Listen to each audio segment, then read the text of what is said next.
Hi, my name's Dee and welcome to Sunchild Tarot. Now, recently I had the great honour of being asked to appear on the Dead Time podcast, hosted by Katherien Lundin. Sorry, I said I'd get it wrong, didn't I? And so here we have, to return the favour, host of the Dead Time podcast, Katherien. How are you doing, Katherien? I'm good. Thanks, Dee, and how are you?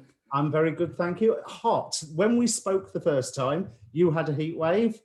It's my turn this time. It is roasting, so hence the hair. So what started you doing the Dead Time podcast to start off with? We'll get on to everything else later.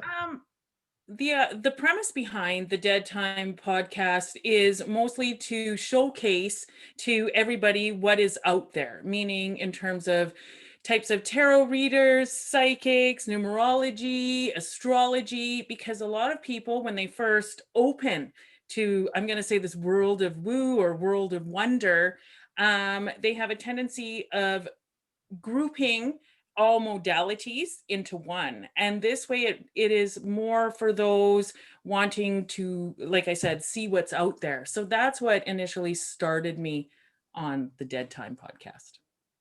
So how come? Because you're a medium, aren't you, Katherien? Yes, I'm a clairvoyant medium, correct. So go on, tell us your origin story. How did things start for you? Well, since I was little, so as far as I can remember, I've always felt presence and seen things before they've happened. Moving forward, you know, in today's world, when we go beyond childhood, seeing little crazy things, people people aren't as open as you would think. You don't say. Yeah. So for several years, I kept this to myself. And then my husband is the one that pushed me to pursue this professionally. And then he, in part, introduced me to a good friend of his family's, and her name was Donna. Donna is in spirit with us now, but she was a well-known palmist in our area. So in a sense, she helped motivate and helped cultivate, not necessarily my gifts, but help me pursue this as well. Yeah. There's so how long have you been, you say your husband encouraged you to take it up for a career, let's put it that way. So what was that like? Because it's not easy setting up after you've had years of, as you say, sort of keeping quiet about whatever entities and spirits and what have you are aware of. It can be a bit of a culture shock to suddenly come out and start talking about it. Correct. So to do with my spouse, and he's my best friend, so he was initially my push. Okay. Yeah. I also grew up within a family that really cultivated folklore and mythology. And my mother has always been somebody that is very gifted herself. Yeah. So there's some encouragement there. But beyond that, and just like for many, it is very scary. So I'm going to state that my biggest push did come from my palmist. I'm going to say my palmist fairy godmother, okay, who basically pushed me in the direction to be confident and to really trust and embrace who I am. So I do feel that that is the biggest push that all of us need if we're choosing to do this professionally.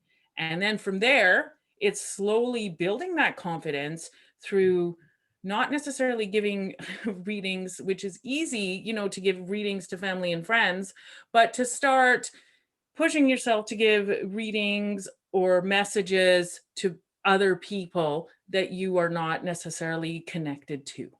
I could not agree more. The best reading I can give for anybody is a complete stranger, someone who I have never seen before, I've never spoken to before. They've just walked into the room or clicked onto Zoom, as we're doing it nowadays, and that's my first encounter with them. Then there's no chance for my left brain to start trying to put the pieces together, or trying to, you know, how your brain will think, well, that's obviously talking about how they're in that mess with that company, or that's obviously talking about their love life, or that's talking about this, that, and the other. But if you know nothing, you can't do that. And that is the clearest, because you say what you pick up, or you just don't say anything. Correct. 100%. So that would be, and yes, for a lot of us, it's hard to take that step. It's very hard to, you know, put yourself out there and say, okay, I'm gonna give a stranger a reading, and really trust what comes out. But that is the initial step to pushing yourself to do this professionally. Yeah, I mean, what advice would you, I mean, you've given the advice really, isn't it? It's the matter of be confident. I mean, there are groups around, like here in Britain, there's spiritual development circles or spiritualist circles, or of different traditions, or you can look at if there's any local practitioners running groups, which is okay to start off with, because they're all strangers when you first arrive there. But the same problem comes up because they're not strangers for very long, you know, because it can be quite an intimate setting, really, can't it, if you're there reading for one another. Correct. As well as, I don't ever discourage groups, ever. However, like you said, it can be very limiting down the road, because then we get comfortable, and then there's a group of you that are comfortable doing readings just for each other, right? So it's still going to be taking that initial step. Yeah, it can be a great place to actually hone your skills, so to speak. And that's not necessarily the skills on what you're picking up or how to interpret what you're picking up, but how to actually say it. And sometimes how to say it with a touch of delicacy, even though you're not censoring yourself. If you're working in a public forum, then there's only so many ways that you can say some things without, well, I suppose really we should all go through counselling training. Wouldn't you agree? No, I do agree with that. Initially, a lot of my background is management.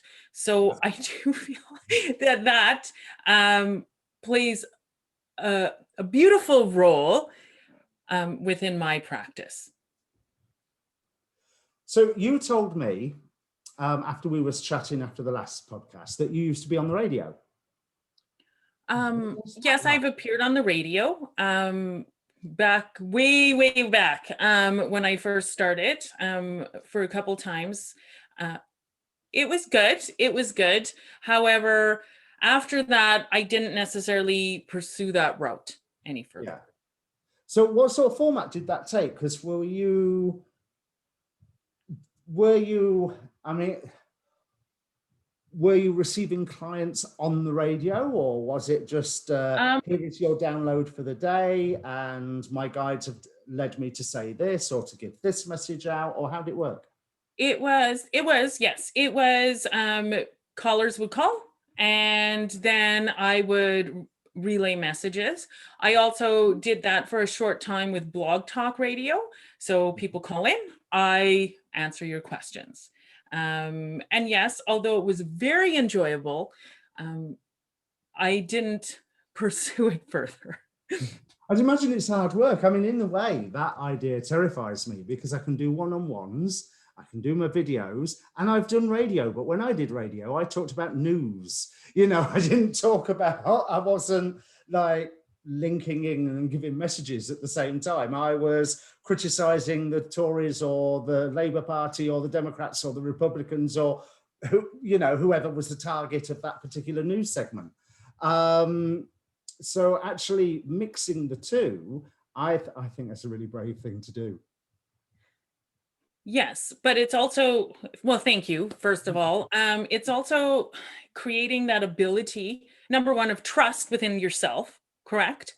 As well as really quieting the self, okay? To shut you off, we're going to state that as your left brain. You have to shut it down completely, So we're going to pretend like the frequency of someone's voice comes in here because you're shut off. You're done. And then you relay it out. Do you get what I mean? So it's finding that ability. That's one thing that it's interesting that you pick that up, because one thing that I always say, because I ask clients to come to me with a question, but I will ask them to tell me nothing, but I want some idle chit chat while I'm shuffling the cards, because it's all in the sound of the voice. I don't have to see them, it could just be their, what do you call it? Not icon, not emoji. When you put a photo or a symbol or something. Correct. Yes. And it's not video. But as long as you can hear their voice, so much is contained within that frequency, isn't it? Correct. And for my practice right now, I do a lot of sessions via telephone across North America, as well as Zoom internationally. And this is what I always tell people. And I know a lot of people are very comfortable and feel that they need to be in person, meaning I need to sit right in front of you in the flesh and you give me a session. That is not needed. That is not necessary, because like you've stated, our voices carry that energy, carry that frequency. Now, there's another way of looking at it as well, because if we're all existing in the great Maya and the great illusion, if time is an illusion, as is space, length, breadth, height, all of that, it's all part of the construct of the Maya, the illusion, because when all said and done, there is only the point of consciousness, then you're always in everybody else's presence. If you look at the idea of us all being waveforms or packets of vibrations echo out. They don't have an edge. They don't have a limit. And you go into quantum mechanics, they barely even have a position, So we are all touching anyway. And I think sound and forms of vibration is one of the most beautiful things that enables us to see that sort of, like I just said, within the Maya or within the great illusion. Correct. I agree. 100%. 100%. So you're seeing clients currently. Then there is Katherien's contact details down in the description, or there will be by the time I post this.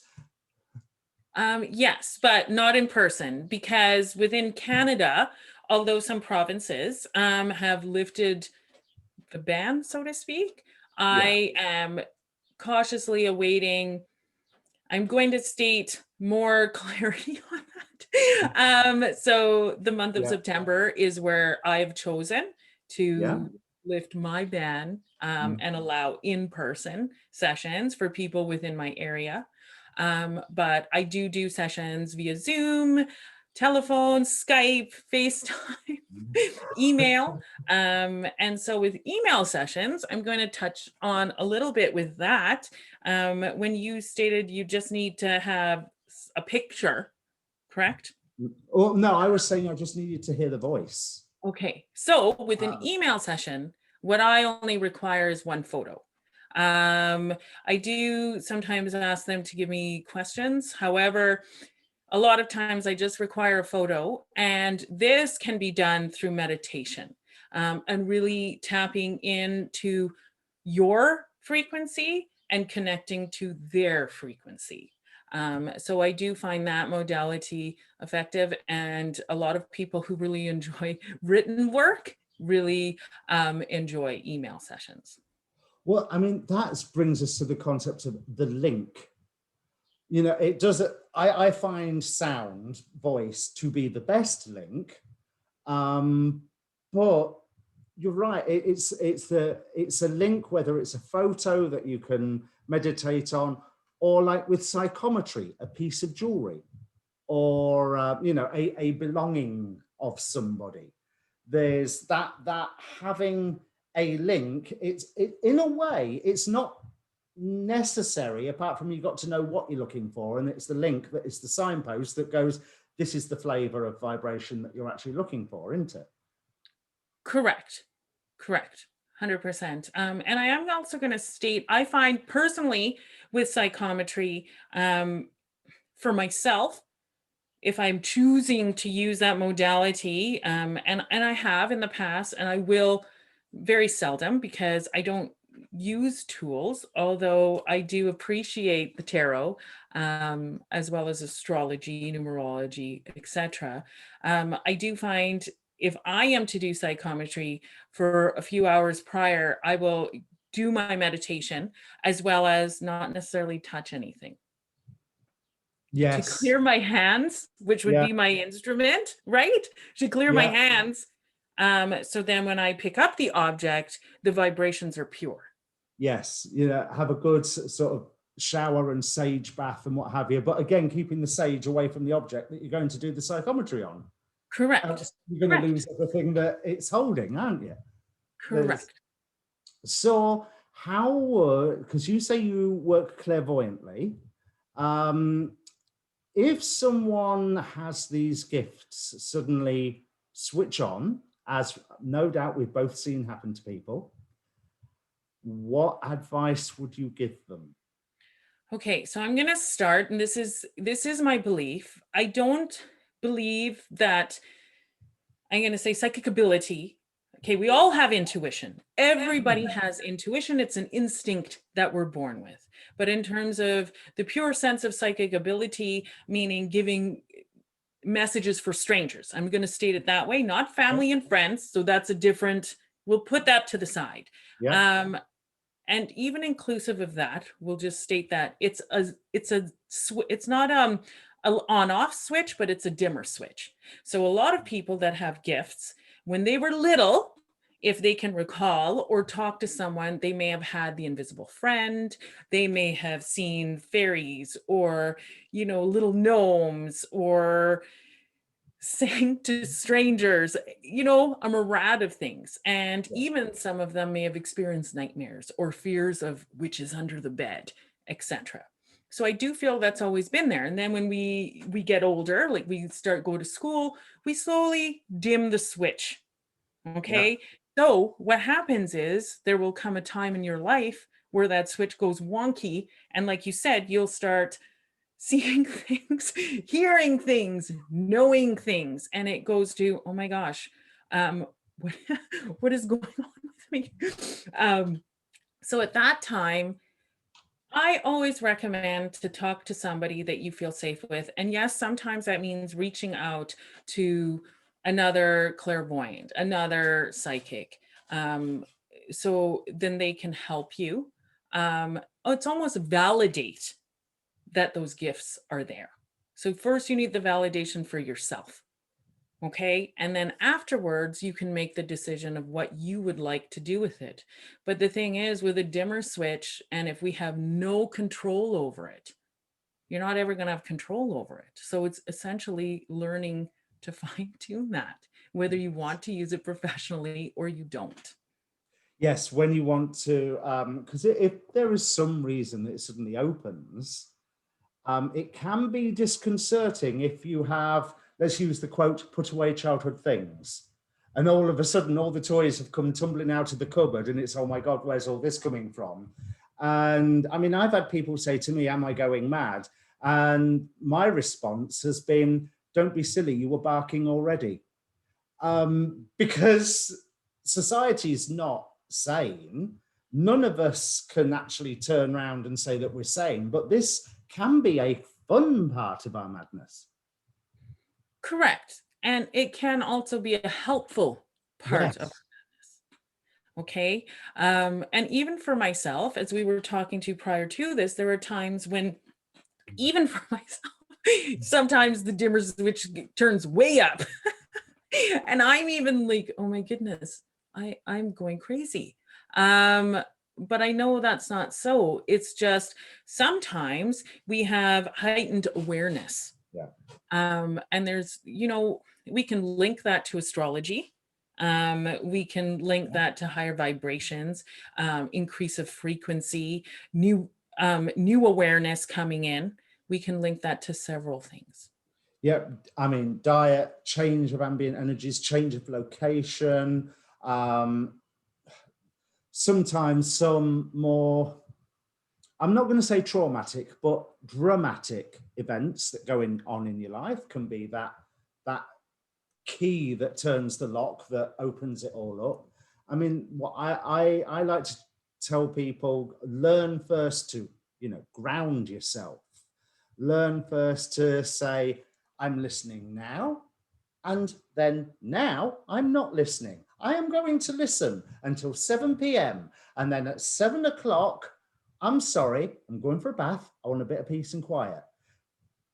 Because you have to, whether you're setting rules with spirit or a spirit guide, or you're just setting rules with your own mind, Correct. you have to set those rules at time for your own, to give yourself some, it's not a word you can even use with this, but objectivity.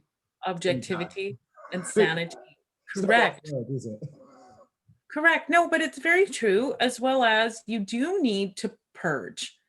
And that is something that a lot of people don't really realize with people, and I'm going to say light workers or, psychics, mediums, whatever you want to put on that, that they need to purge. You do need to purge. So if you need to cry, cry. You need to take the break, take the break. Take the bath, go for a walk. You do need some way to release that energy. And we should also do that even if we aren't using our psychic gifts, because day to day, all of us pick up other people's energy all of the time. And whether one could state during this pandemic, well, all I was doing was watching news and staying home. Yes, but you were watching the news, staying home. That is still picking up on energy. We need to step away from that and we need to purge.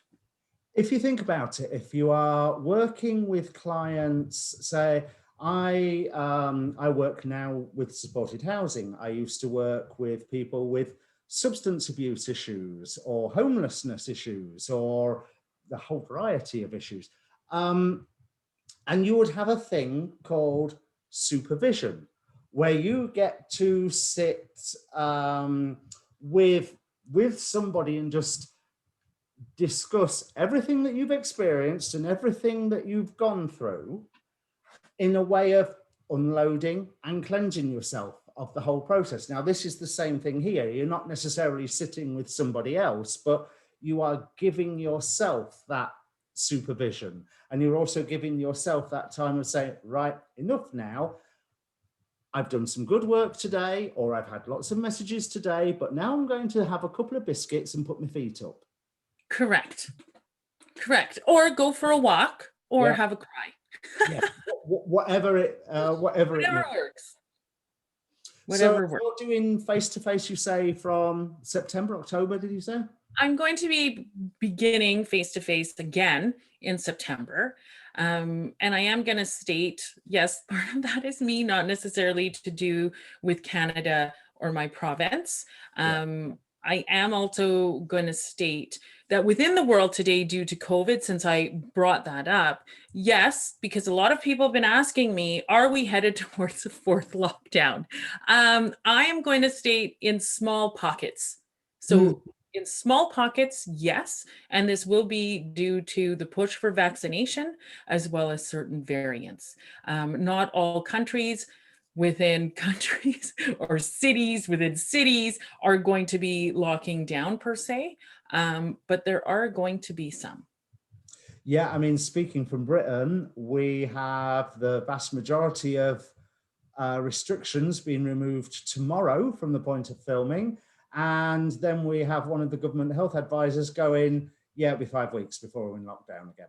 So, it's... But this is what I mean. So please, people should expect that for the fall in pockets.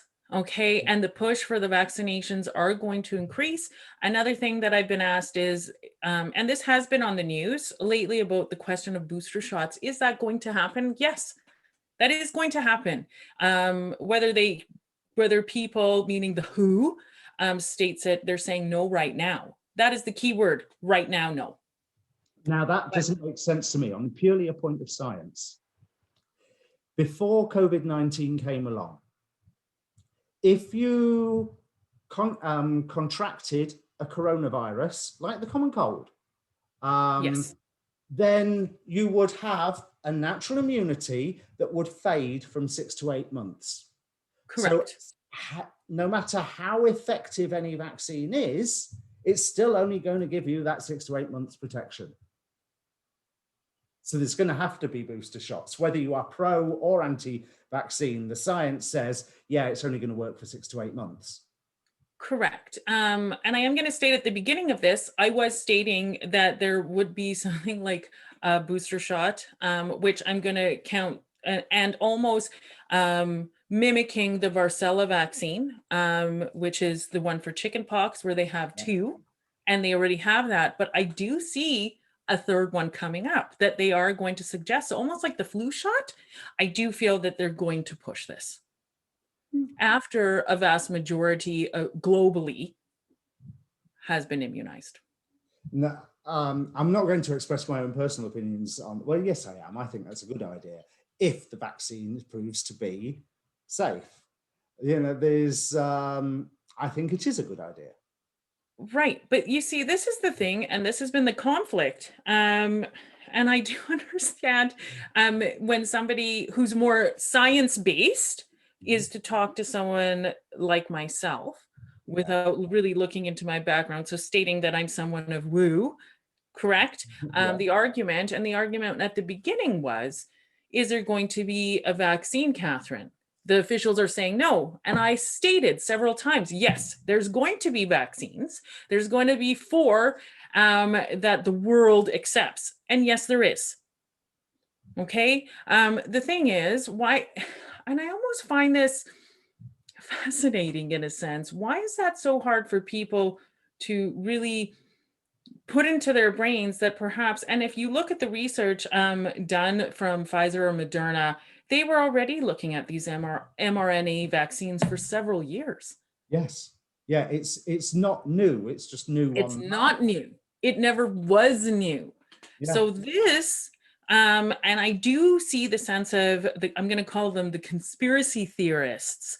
I do see where they're coming from. I'm sorry to state this. I see where science comes from. I see where us woo come from.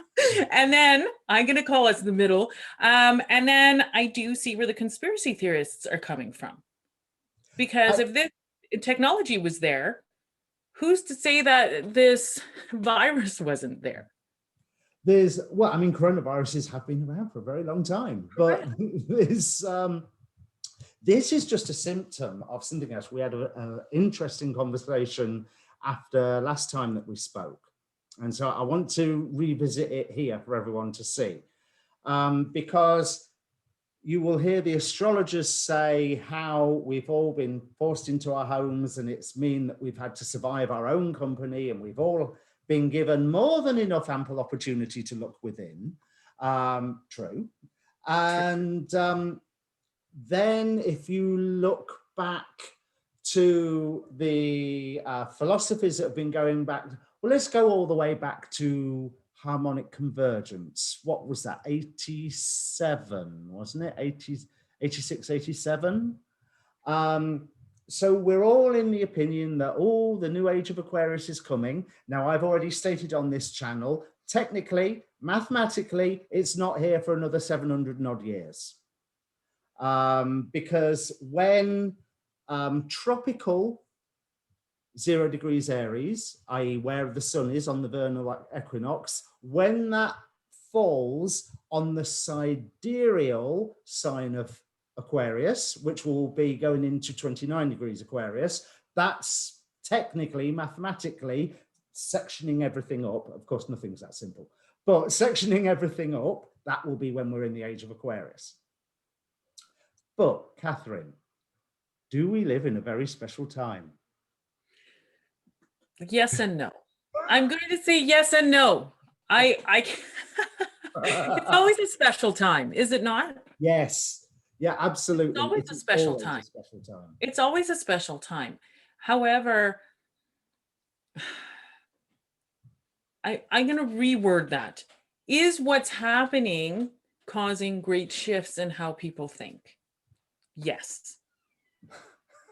My answer is I hope so. However, this is my however, it's also inducing a lot of fear, inducing a lot of it's still fear components of feeling trapped, feeling controlled. You see, so is that positive change? Is that positive growth? Not necessarily. Depends how you look at it, though, as well, doesn't it? So the age of Pisces, one of the Pisces archetypes, which we're in or which we're leaving at the moment. I mean, you will have some people say we entered the age of Aquarius with the new moon in Aquarius, where there was a massive stellium of planets earlier this year, and obviously with the grand conjunction before that. That's not entirely true astrologically, from what I can tell. We're going into an era of air, an air element, but it doesn't mean that we're in that age of Aquarius. But you can be in the age of Aquarius whenever you want. It's a state of mind. But the archetype of Pisces, one of it, and this is speaking as a Pisces, so I can understand this, is being the victim. Correct. And so all this fear and control that is being raised up is just highlighting that issue for all of us. So it's at once a bad thing and a good thing, because it's a good thing because it's pointing it out to us. If we choose to see it, you see, yeah. So that's where perspective comes in. So we can choose to see our faults. And this even goes within government structures. We can choose to see the faults that are in the global healthcare system, that are within all of the political systems that have been with us for several years. We can choose to see that and choose to go towards change. And there have been pockets of that. And we saw that with the BLM movement. Yeah. Correct. So we saw that amplified. Okay. And we're hoping that that does truly bring forth change. Right. So we can say yes, but then there's so many people that are not choosing to see that, meaning still holding on to, a fear mindset. I think it's more also the technology, the way the world has got smaller. When issues rise to the surface nowadays, they really rise to the surface. If you think 40, 50 years ago, what happened to George Floyd, here in Britain, I'd have never heard about it. Correct. I would have, and that's not just on a level of, well, of course, they're not going to say it because of the inherent racism in the structures at the time, but also the fact that there was no real global news and no internet. The internet does seem to be a wonderful tool. Again, good sides, bad sides, but it does seem to be a wonderful tool for at least bringing a lot of these issues up to everybody's awareness. Correct. I truly agree. But it's also seeing perspective. And one may argue that journalism in itself has grown. And there's also the other aspect that has put that journalism now has also lost, in a sense, meaning a lot of journalists now are putting their opinions in, not just reporting. So it's also shifting the perspective, showing us what is wanted to be seen. So it's a lot of duality. Yeah. and I guess I'm bringing all of that up. It's a lot of duality, but it's up to us to choose the perspective. Yeah, I would agree with all of that, because there is always good journalism, but you need to hunt for it and you need to find it, because a lot of the major networks, their responsibility is not to give us the news, but to make profit for their shareholders. So there will be natural and possibly not even intentional slants and biases. So I sometimes, as long as there's people going, these are the facts, I don't mind the idea that there's other people going, these are the facts and this is what I think about it, as long as there is a difference between the fact and the opinion, which is getting blurred nowadays. But it also, I'm a big one for social responsibility and social movements and what have you. Anyone who's watched my channel for a while will know ever so often I can get I try and rein it in, but I get a little bit political about something and then I just rein it in, because the best thing that you can look after is your own life and those who are close to you and your nearest and dearest, because I they're the agree ones that you have 100%. the power over. I agree 100%. And I am going to add, as my husband always says, check your facts. Yeah. Check your facts. If you're going to, and this is another, it's a positive thing with social media, but not necessarily, well, it can be positive and it can be negative, meaning a lot of people tend to voice their opinions, and yes, their opinions, but then some people take it to heart, correct? So it's always good to check your facts. Which is not as easy said than done nowadays anyway, when critical thinking isn't promoted as much as it is. And there's also, dare I use a really dirty word, the algorithm. That Correct. which creates the echo chamber. The algorithm is designed to feed you whatever it is that you like, because it wants to make money out of you. So if you are into all the woo-woo topics like what we're talking about here, YouTube will show you about woo-woo topics, which is great for me. I want to find viewers who are interested in hear me talking about woo-woo. However, it does mean that someone who's more interested in painting doll houses is never going to hear these point of views, and I'm never going to hear the ins and outs of painting a dollhouse. Not that, you know, but or crop irrigation, or the political situation in a country that I haven't looked at already, since I haven't looked already. So there is a responsibility on us to search for information, but also not to take it on board and not get too stressed, because the whole point is us making positive change. We have to make positive change in here, which then puts us in a position to make positive change for the people around us, which gives us the foundation to extend that positive change and then give that support to others who also need it. It's a several step process. If you're on shaky ground, you can't give nobody no support, whether they're 100%. in the next house or the other side of the world. I agree with you 100%. And I am also going to state, you know, we also can't, this is just my message, because I do feel this coming in more so. And I'm going to, before I deliver this message, I need to state I'm not a conspiracy theorist. I am telling you all what's coming through. I do feel there is going to be a degree of more censorship to come on the internet, to come globally. So I do feel that to come more so. As you were stating, if you are listening to this, a lot of woo things may come up. I do feel even some of that may be further filtered down the road. Now, I would agree with that, and as would the astrologers, which I'm still not counting myself among them yet, but the whole Saturn in Aquarius, it's here for another 2 and a bit years yet, or another 2 years at least, and that is one of the primary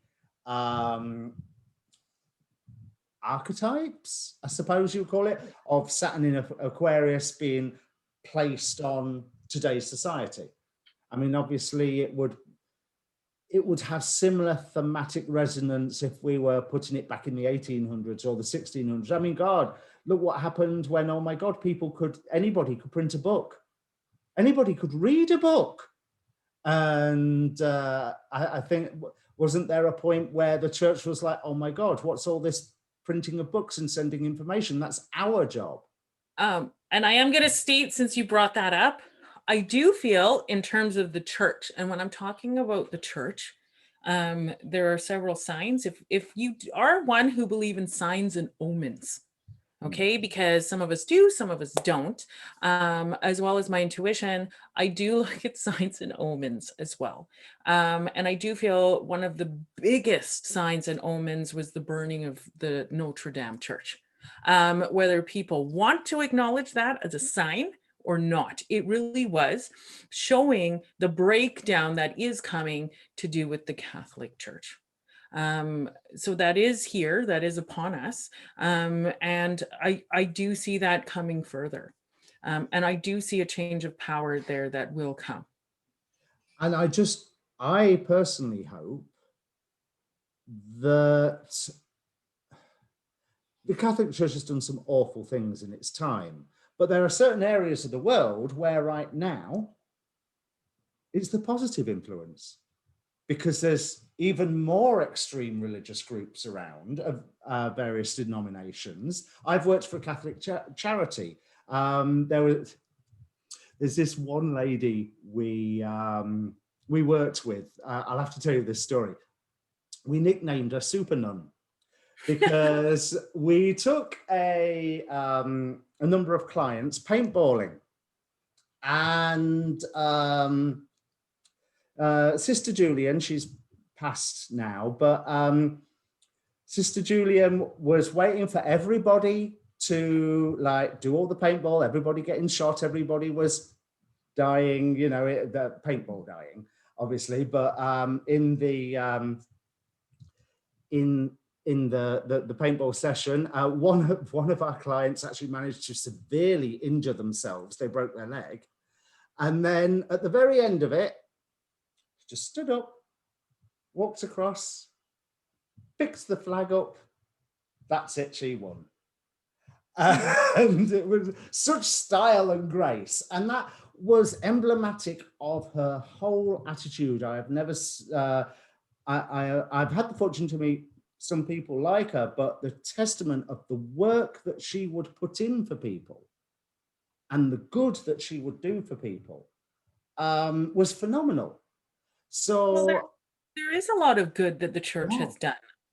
There is. And unfortunately, I do feel what's bringing forth their demise, in a sense, is the no acknowledgement of the crimes. That is what's bringing forth the judgment from the world, is that they're not acknowledging as a whole their crimes.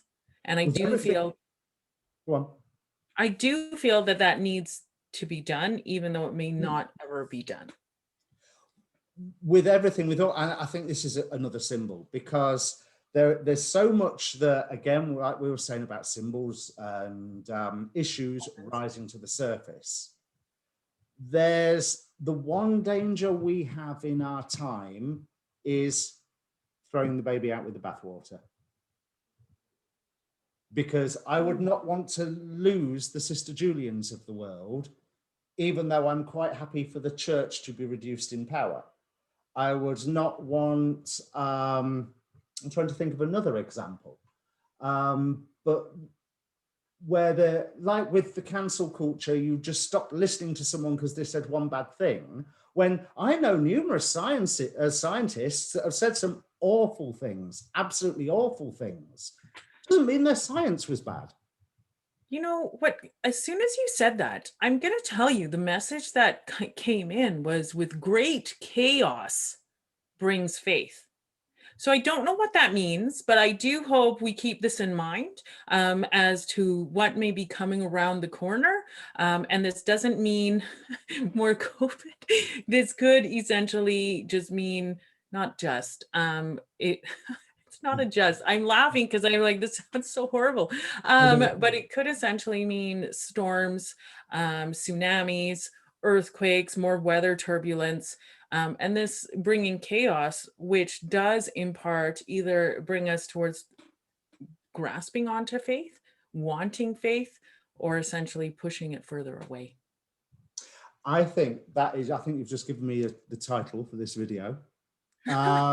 And I think we've been yakking for quite a while now. So I think it's a good time to draw it to a close. But all of Katherien's details are in the description down below. And what I do want to do is just very, very quickly, if I can work my computer, show you her. There we have the Dead Time on Apple Podcasts, and we have it on, you're on Spotify as well, aren't you, Katherien? Yes, I am.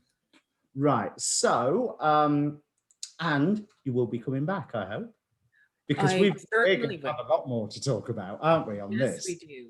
Yes, we do. And thank you so much for having me, Dee. Truly appreciate it. It's been an absolute pleasure, and we'll do this again sometime soon. So if you want a reading from Katherien, i.e. not me or David, then the details are below. Obviously, my details are below. And, oh, what the hell, I'll put David's, our astrologer David Fisher's details down there as well. So get in touch. And in the meantime, stay tuned, like, share, subscribe, all that good YouTube stuff. And don't forget, even though I despise the algorithm, I want it to be my friend. See you later.